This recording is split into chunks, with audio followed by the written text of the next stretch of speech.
Yeah. St. Bonaventure's tax return reveals an unusual cost, and a fire causes students to evacuate a campus dorm. This and more next.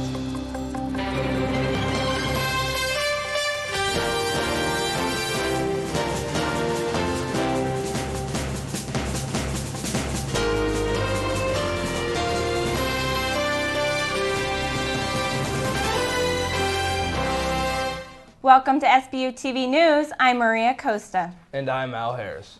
Topping today's news, St. Bonaventure spent nearly $100,000 for a public relations consultant in 2003 through 2004, according to the university's tax return. At the same time, it was paying its top PR executive $120,000 a year in salary and benefits. The consultant was from a Columbus, Ohio PR firm that assigned its senior executive vice president to the job. He's Rick Winnetech, who now heads a theatrical training organization in New York City. St. Bonaventure is still paying Winnetech as a consultant, but won't say how much. Bonaventure Finance Vice President Brenda McGee-Snow would not be interviewed about Winnetech, only responding to an email request. Her response said, he continues to assist the university, although his role has lessened significantly since the scandal. Winnetech was seen on campus last week. No one was injured in a Devereux Hall fire Tuesday night, but several rooms sustained smoke damage. The fire began approximately at 9:18 in a first-floor room on the northeastern corner of the building. The Cattaraugus County Sheriff's Department has ruled the case accidental. The two males living in the room have been given alternative housing. Ellicottville may be known as skier's paradise, but how do local residents feel about everything that comes along with being a resort town? Sbu TV's Lois Bennett has the story. Ellicottville may be bustling with activity, but how many people are permanent residents in the village? With two resorts within a 5-mile radius, the village has become a hotspot for tourists and investors year-round.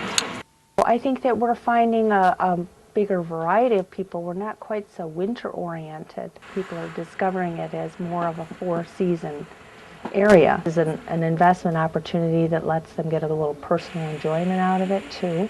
Potential buyers won't have trouble finding what they want, as there are 5 real estate agencies along the main street alone.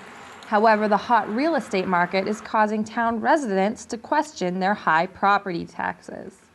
It's kind of a toss-up because you have the benefits of being a resort area and being a high-demand area. Unfortunately, it does raise your property values, so for some local residents that can be a little bit of a strain. One of the biggest attractions for potential buyers in the Ellicottville area is Holiday Valley, the 3rd largest ski resort in New York State.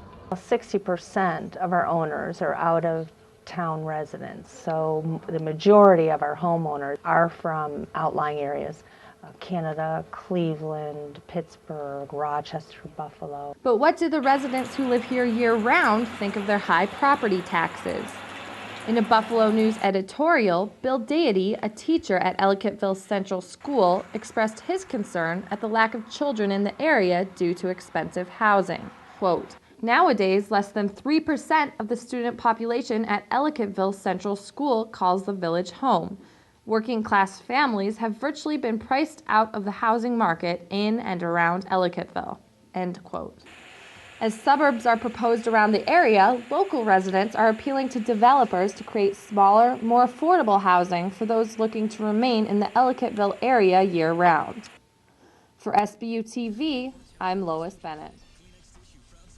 The Ellicottville Town Council will meet with developers in April to discuss future low-cost housing options in the area.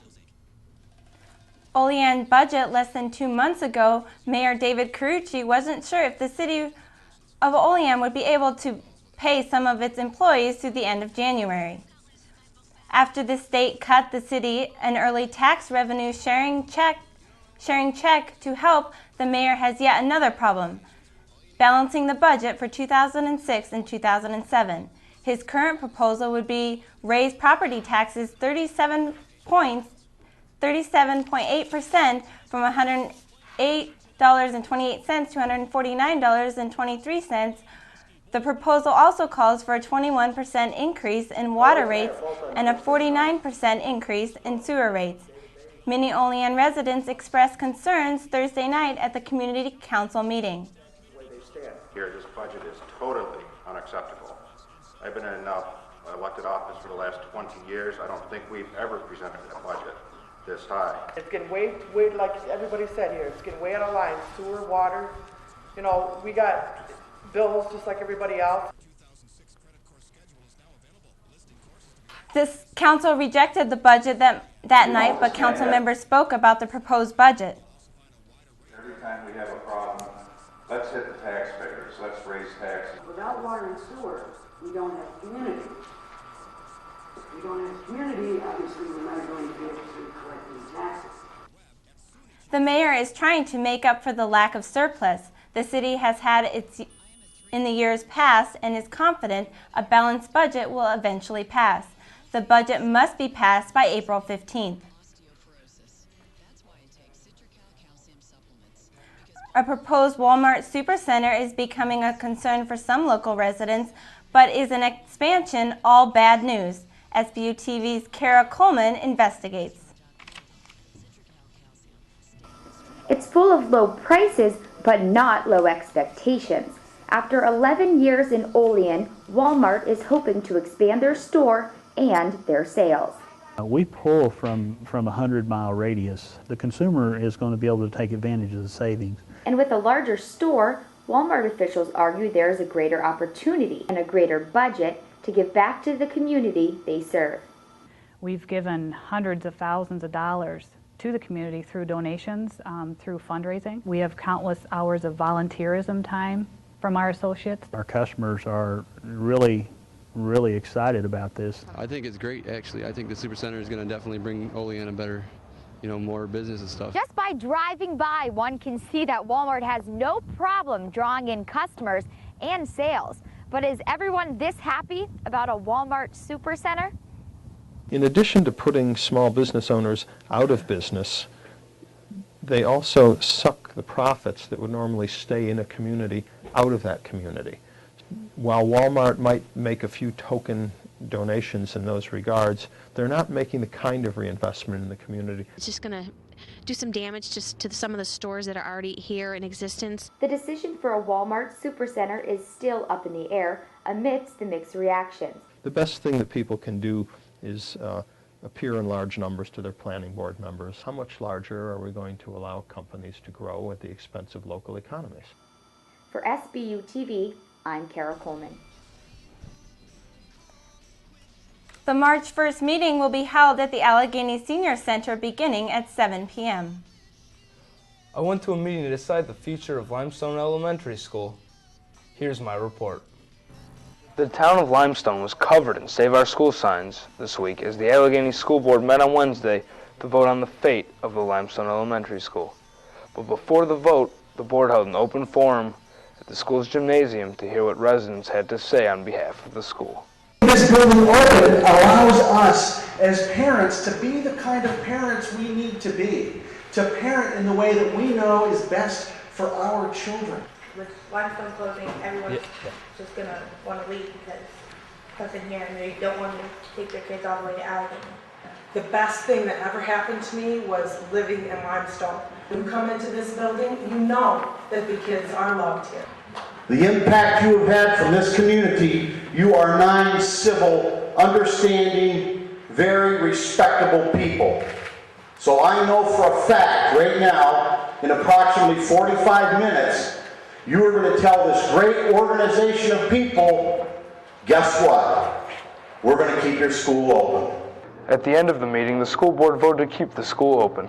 Limestone residents showed their gratification with a standing ovation. Even though they decided to keep the school open, Chairman Robert Phillips said this matter is far from being finished. A local shelter gets involved in a nationwide effort. Sbu TV's Colin Cash takes a look. Hurricanes that ravaged most of the Gulf Coast region forced people to flee from their homes as well as from their pets, leaving most animals to fend for themselves. Fortunately, organizations such as FEMA have teamed up with shelters around the country in order to help get these dogs off the streets and into loving homes. So we hooked up with FEMA And FEMA was the ones going into the houses, and they had my cell phone, and my cell phone was ringing every 5 minutes. And you can't imagine that a dog has lived for 30 days on top of that roof, but there they were. And you'd hear them barking, and we took these boats down, we paddled the boats down, and we got other rescuers to go with us, and we brought a bunch back. The Cattaraugus County Society for the Prevention of Cruelty to Animals, otherwise known as the SPCA, is just one of the many shelters across the country that is lending a helping hand. We're really excited because David Meyer from Save a Pet operation is basically coordinating shelters everywhere to please, help take in more of these Louisiana dogs. What they're doing is they're promoting huge publicity to any shelters who will take them, and he's trying to get the public to say, it doesn't have to be a Louisiana dog or a Katrina dog. Adopt any pet, because, there's still thousands down there. If you like puppies like these, then stop by your local SPCA and pick one up. For Sbu TV, I'm Colin Cash. Even if you can't adopt a pet, the SPCA is also accepting donations. College students may want cheap spring break vacations, but some deals are too good to be true. Sbu TV's Rachel Ceccarelli reports. Spring break. These words conjure images of fun in the sun, relaxation, and frolicking in the clear blue water. But college students should be aware that the too good to be true vacation package to warmer weather usually is. According to AAA, students sometimes go for cheap and fail to check out the fine print on vacation deals. I think sometimes, just in my experience, that it's better to pay a little bit more than sometimes the big breaks that you get, because the companies that we deal with are more reliable, and if you have a problem, they're going to be there. Sometimes it's better to book with a reputable travel agent like AAA than a student representative. No, they're not really fly-by-night, but some of the student prices that you get, I have seen in the past where they add to the price, and then they won't mail your documents out to you until you have paid the different increases. The Federal Trade Commission tells consumers to check all charter flights with the Department of Transportation. Never pay with cash or check. A credit card is safer, and get all forms of contract in writing. So how Bonaventure students plan their spring breaks? Only because it was so planned, and it's not just spontaneous, just going to Florida, no plans at all. Like, we have hotel, we're all staying together, all traveling together.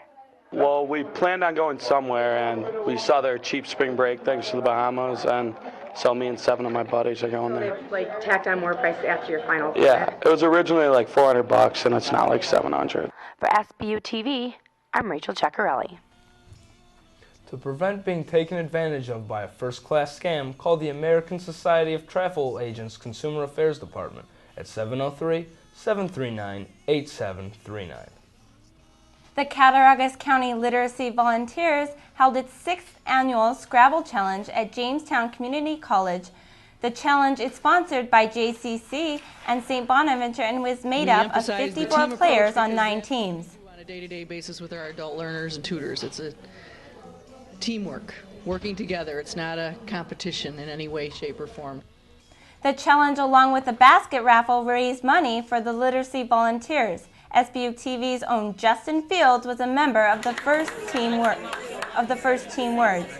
This year's winner, those interested in playing Scrabble, should contact the Cattaraugus County Literacy Volunteers. According to the U.S. Census Bureau, 35.9 million Americans live in poverty. Sbu TV's Sarah Moer took a day to experience what living a month in poverty is like. Does he look like a 13-year-old kid to you? Does he look like the sheriff of a town? Well, they would if you attended the poverty simulation at St. Bonaventure University on February 17th. You are going to try to walk a mile in the shoes of those who are poor. And I got a first-hand look as 8-year-old Patricia Perez. I'm Pablo Perez, 36, and I'm the father. I'm Pablo, 13 years old. I'm Pedro, I'm 3 years old, and I'm in full-time childcare. We live in a 3-bedroom house that still has a mortgage. The home is in need of major repairs that perhaps can be put off for a little while. At first, the simulation seemed like more of a game, but soon we started feeling the pressures of having little money You stole $15, but I got an A-. I stole 10. I'm living the right way without sin. I made contributions to the family financially. I went to the quick cash and stole some money. Everyone keeps stealing to provide for their families, and they keep getting sent to jail. Little food. I'm part of the Perez family, and my dad sent me to give these to you because we need some food. Yeah. And nowhere to live. You haven't paid your mortgage for this month yet? You owe us $590. You gave us a $10 down payment. You still owe us $580. If you don't pay by the end of this week, then we're going to have to evict you. I think there's only one house still standing, if that. My dad doesn't even know that we got evicted. There's kids still in school. They don't even know that their house has been evicted. It's really sad, actually, because it happened so quickly. Priorities. What's first things first? If people remember, keep a roof over your head, that's the #1 priority, then some of the other things could follow. For Sbu TV, I'm Sarah Moer. The last 2 poverty simulations will take place at St. Bonaventure University on March 28th and April 10th. A White House internal investigation report has released this week about the missteps and lessons learned in the aftermath of Hurricane Katrina. President Bush briefed cabinet members about the lessons he and the administration have learned.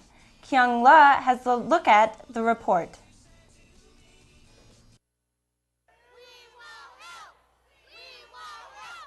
It was the repeated cry of the 1.5 million displaced and the families of the 1,300 killed by Hurricane Katrina. President Bush briefed his cabinet on his lessons learned report. It lays out 11 critical actions to be complete before June 1st of this year, the first day of the hurricane season. We have made a strong commitment to people in the Gulf Coast, and we will honor that commitment as well. The report helps us anticipate how to better respond to future disasters. In the meantime, our commitment to rebuild and help rebuild Mississippi and Louisiana is ongoing and robust. Senior administration officials say the report includes 125 recommendations for improving communications, evacuation, and search and rescue. It includes leaning more on the military during a natural catastrophe when state and local first responders are overwhelmed. White House aides say there are no calls for Homeland Security Secretary Michael Chertoff to resign or move FEMA out of the Department of Homeland Security. It will take all of us working together to put our country in the best position to be prepared for, to defend against, to respond to, and to recover from future natural disasters or terrorist attacks. The Homeland Security Advisor also adds this: while this 228-page report, the recommendations in this report appear to be systematic changes, those changes will have an impact on federal response. The president says to make sure there will be follow-up on this report. In Washington, I'm Kyung. When we return, Zach Beach has your look into sports. Stay with us.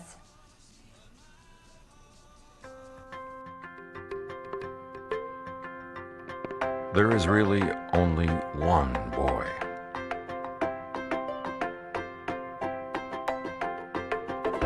One girl.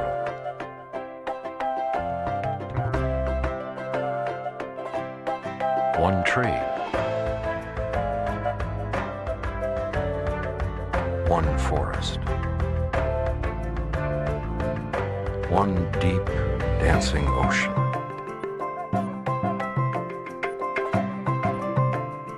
One mountain calling. One handful of sand through our fingers. One endless sky overhead. And one simple to care for it all. Please visit earthshare.org and learn how the world's leading environmental groups are working together under one name, EarthShare. One environment, one simple way to care for it. Welcome back. Zach Beach joins us now with sports. I hear St. Bonaventure has a new A10 champion. Yes, it does, Maria. 6 years of frustration finally came to an end as the St. Bonaventure men's swimming and diving team won the Atlantic 10 championship. The Bonnies held a 1-point lead over Massachusetts going into the final event. Freshman Alex Monio, sophomore Ryan Margulies, and seniors Patrick Dorr and Michael Bogacki took gold in the 400 freestyle relay to secure the title. It was the Bonnies' first since 1999. Coach Sean McNamee was named Atlantic 10 Coach of the Year. The women also had a strong showing, beating Massachusetts in the 400 free relay to earn runner-up honors behind Richmond. Senior Stephanie Belke anchored the final race for the Bonnies and also earned her first gold medal of her collegiate career by winning the 100 freestyle relay. Both teams were honored at the basketball game on Sunday.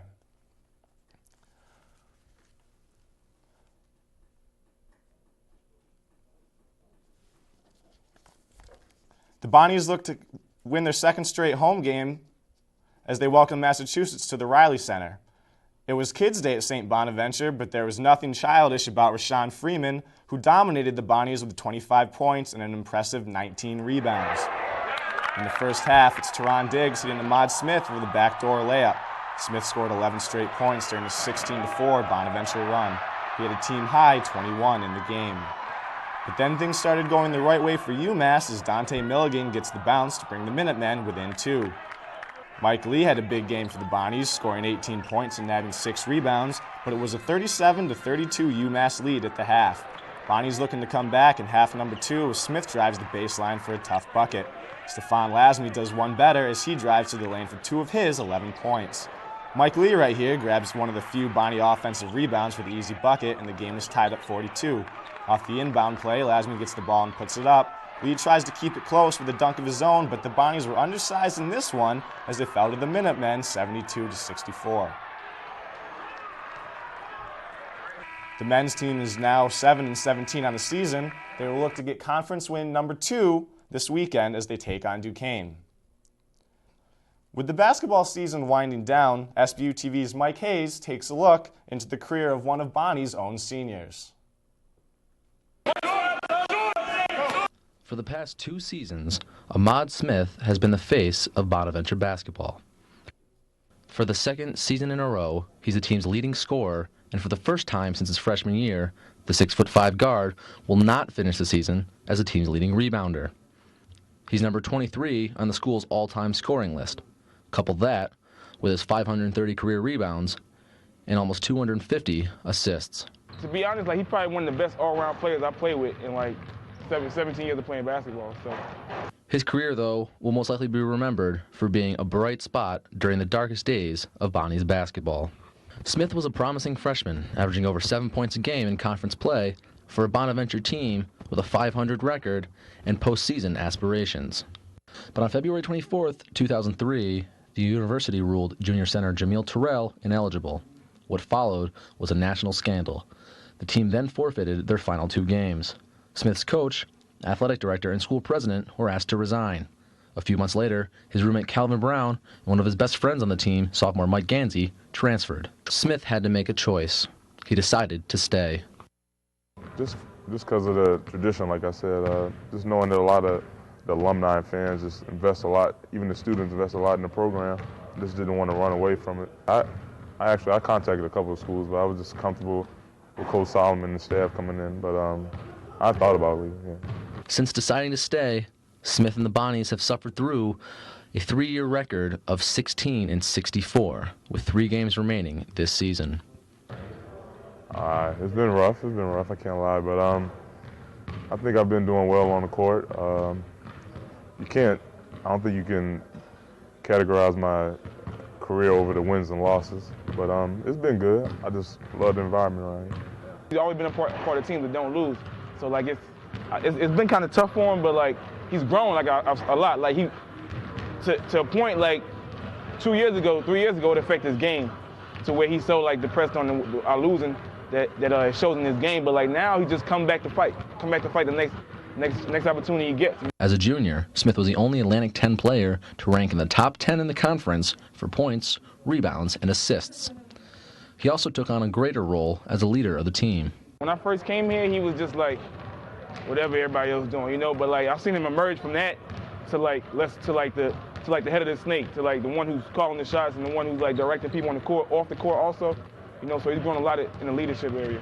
This year, the Bonnies started out strong, giving fans and Smith hope for a big season. It was good, just knowing it was my last year, just starting off quick in the non-conference.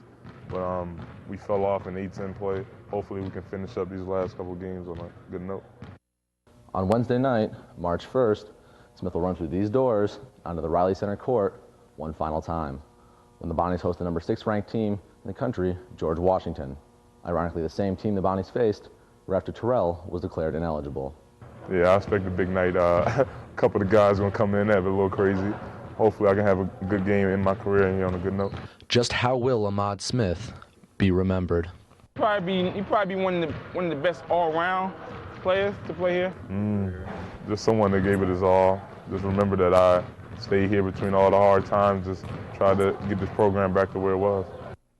Yeah, I'm gonna miss this place especially, just knowing in warm-ups, your blood's flowing, hearing the rowdies go, miss that a lot. For Sbu TV, I'm Mike Hayes.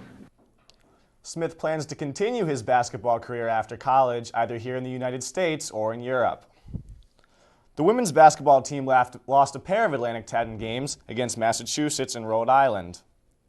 Audrey Latendres led the Bonnies with 20 points, and Stephanie Collins knocked down 5 3-pointers, but it wasn't enough as the Rams won 67-60. The Bonnies then traveled to Massachusetts, where they were outplayed by a quick Minutemen team, losing 66-55. Kate Mills scored 18 points in 23 minutes for UMass, while Stephanie Collins led the Bonnies with 15 points. Men's tennis lost to Bucknell 4-3 Saturday at the St. Bonaventure Fitness Center. Junior Alejandro Neri led the Bonnies with a win in straight sets in number 1 singles. Brendan Connarton explains Neri's significance as the new team leader.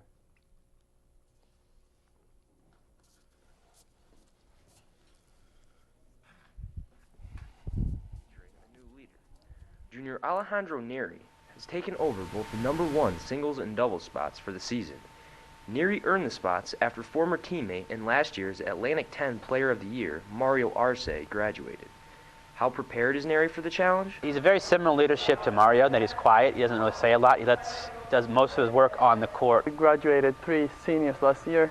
All the leadership is on us. With a roster that consists of only 1 senior and 3 freshmen, the Bonnies will rely on Neri for both his play and leadership. He knows his stuff, like when it comes to tennis, he knows every aspect of the game. And he also does very well at first singles, which is a good example, because he's been winning a lot of matches and leading the team that way too. The Bonnies have finished in 3rd place in the Atlantic 10 tournament the past 2 years. Neri knows the pressure falls on him to improve on the team's past success. Well, obviously it's a lot of pressure. Being at number 1 spot is I don't get any easy matches, so obviously I get a lot of pressure to work hard. We have 2 years together, so every day we're going to get stronger, and by the time we're seniors, I think we're going to be unbeatable. For Sbu TV, the Bonnies hit the road Friday, February 24th for a 2-game road trip to Binghamton and Colgate. The men's hockey team will play their last game on Friday, February 24th. For 10 seniors, it is the last time they will take the ice in a Bonnies uniform. Sbu TV's Jeff Sabatini has more. As the St. Bonaventure Bonnies men's club hockey team season winds down, so do the careers of each senior, including team founder Dimitri Pankas. We've had a really great experience here and everything. We've done a lot of work to get the team back, and I think all of us wish we could have another year under our belts. Pankas played an instrumental part in creating a new club hockey team last year, after St. Bonaventure dropped the program in 2003 for financial reasons. Last year was definitely a learning process, but now I think everybody understands what it takes to make a program successful here. We all wanted to play, so we had that desire, which was necessary for this to ever happen. The seniors who played their final home game Friday night here at the William O. Smith Recreation Center say they hope to see the team they started grow in the years to come. We have a good group of younger guys, and I'm pretty confident that they're going to carry on the team. I really hope that I can see this team progress, that I want to see it continually progress, so that when I come back to watch my little brother play, I see kids coming here maybe to play hockey. For some seniors, it is more than just a game coming to an end. The team is definitely really tight-knit, especially us seniors. We're all good friends. I'm going to really miss playing with everybody and miss hanging out with everybody off the ice and everything. These guys have been through thick and thin together, and my best friends in the world, and I'm just thankful that I've had the privilege of playing next to them. For Sbu TV News, this is Jeff Sabatini. The Bonnies travel to Morrisville on March 3rd for playoffs. And that does it for sports. Maria? When we return, Chef Rachel will toss up a quick and easy salad.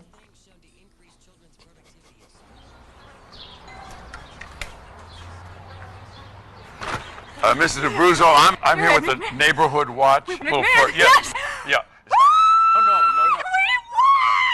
I'm signing up people for the Neighborhood Watch. You made our dreams come true. You have your cameras here? Where are you going, Mr. McNair? I'm going to check with the lady next door. Yeah, Help play a part in the safety of your community. To find out how you can start or join a Neighborhood Watch, log on to usaonwatch.org.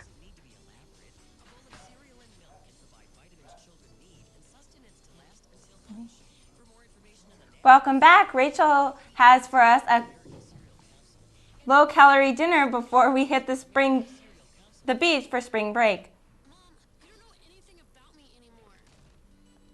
So you're in the mood for something healthy, but you don't want a plain old salad. How about a green mix with a sweet dressing, gorgonzola cheese, cranberries, and walnuts? First, add half a bag of spring mixed greens. Next, add a handful of walnuts, but not too many because they are fattening. And a couple tablespoons of gorgonzola cheese. Put in about a handful of dried cranberries.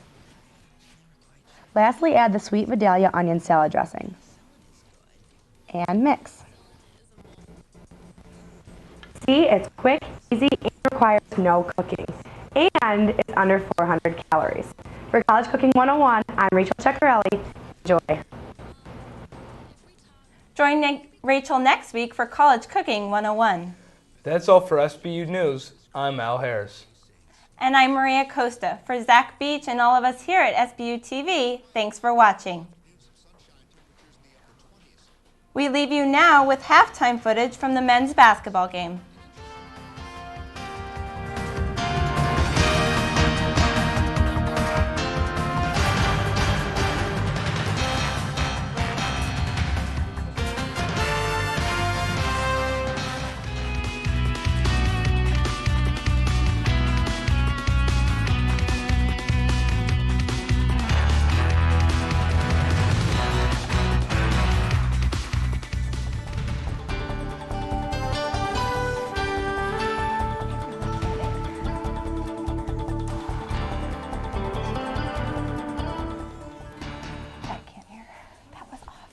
Yeah,